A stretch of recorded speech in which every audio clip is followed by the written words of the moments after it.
بسم اللہ الرحمن الرحیم۔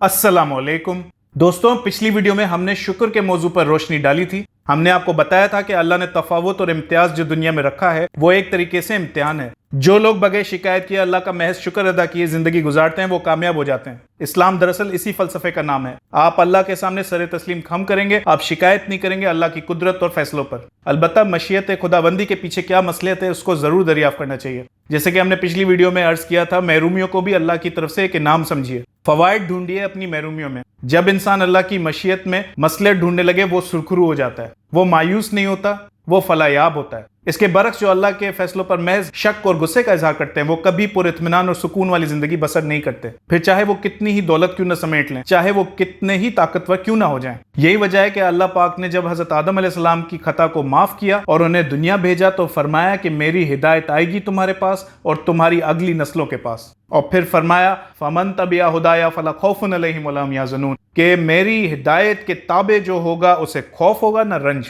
اب کیونکہ بات ہو رہی ہے محرومیوں کو قبول کرنے کی، اللہ کے فیصلوں کو قبول کرنے کی، ان پر شکایت کرنے کے بجائے شکر کرنے کی، تو ضروری ہے کہ ہم ایک مغالطے کی نشاندہی کریں۔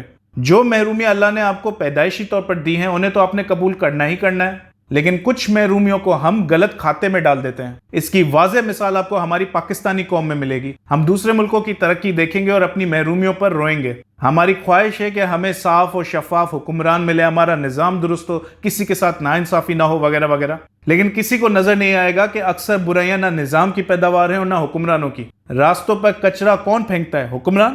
دیر رات تک کون کاروبار کھول کے بیٹھا ہے جبکہ ترقی یافتہ ملکوں میں ایسا نہیں ہوتا؟ حکمران۔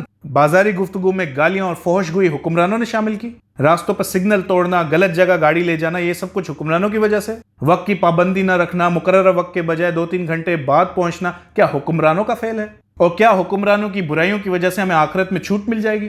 نہیں، بلکہ دنیا میں بھی چھوٹ نہیں ملے گی۔ کوئی بچہ اچھے نمبر نہ لائے اور اس کے والدین پوچھے کہ یہ کیوں کیا، تو کیا وہ یہ جواب دے گا کہ حکمران ٹھیک نہیں؟ اگر ایک مالک دیکھے کہ اس کے ملازمین صحیح کام نہیں کر رہے تو کیا ملازمین یہ جواز پیش کر سکتے ہیں کہ جی حکمران ٹھیک نہیں ملے ہمیں، ہمارا نظام درست نہیں؟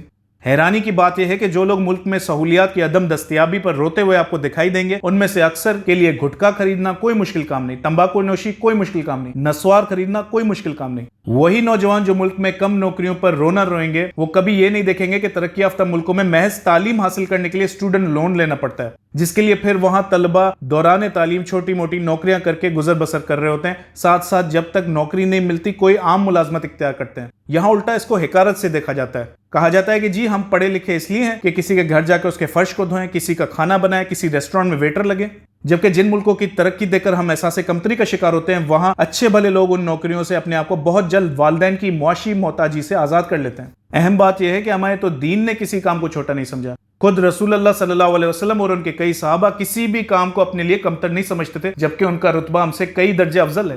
لہٰذا حکمرانوں کو قصوروار ٹھہرانا حماقت ہے۔ شکر کے بعد میرے نزدیک اپنی غلطیوں کا اعتراف سب سے اہم چیز ہے جو انسان کو فلاح کی جانب لے جاتی ہے۔ یہ ماننا کہ میرے ساتھ جو ہو رہا ہے میری اپنی کمائی ہے انسان کو اللہ کی شفقت کے قریب لے جاتا ہے۔ حکمران تو کیا آپ شیطان کو قصوروار نہیں ٹھہرا سکتے، وہ شخصیت جس کا کام ہی آپ کو بہکانا ہے۔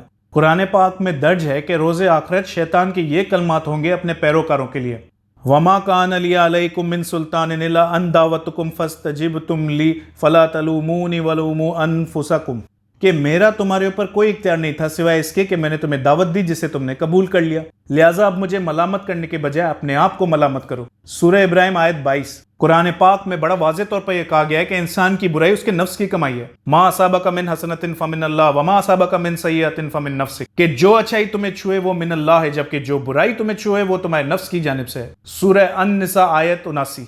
لہٰذا نچوڑ آج کی ہماری گفتگو کا یہ ہے کہ جو اچھا ہو رہا ہے آپ کے ساتھ وہ من جانب اللہ ہے، لہٰذا رب کا شکر ادا کرتے رہیں، لیکن جو برا ہوا اسے اپنی کمائی سمجھیے۔ کچھ محرومیاں رب پیدائشی آپ کو دیتا ہے لیکن دنیا میں آنے کے بعد کافی تباہی اپنی زندگی میں ہم خود شامل کرتے ہیں، لیکن یہاں آ کر ایک شک دل میں جنم لیتا ہے۔ اگر اپنی تباہی پر ہمیں اپنے آپ کو قصوروار ٹھہرانا ہے تو پھر ہماری پچھلی گفتگو کا کیا بنے گا جس میں ہم نے یہ واضح طور پر کہا تھا کہ کامیابی کا کافی حد تک دارومدار انسان کے اختیار سے باہر ہے۔ پھر انسان کہہ سکتا ہے کہ جی پھر برائی پر مجھے قصوروار نہ ٹھہرائیے۔ اگر کامیابی کا دارومدار قسمت اور اللہ کی عنایت پر ہے تو برائی کا میرے اوپر کیسے؟ یہ شک کافی حد تک درست ثابت ہوتا ہے لیکن ہے نہیں۔ وقت کم ہونے کے باعث اس بحث کو آگے کل بڑھائیں گے. فی الحال مجھے اجازت دیجیے. اس ویڈیو کو اپنے عزیزوں میں تقسیم ضرور کیجیے اور ہمارے اس کام کو کامیاب کیجیے اور اجر کمائیے اور ہمیں بھی اجر کمانے کا موقع دیجیے. اللہ حافظ.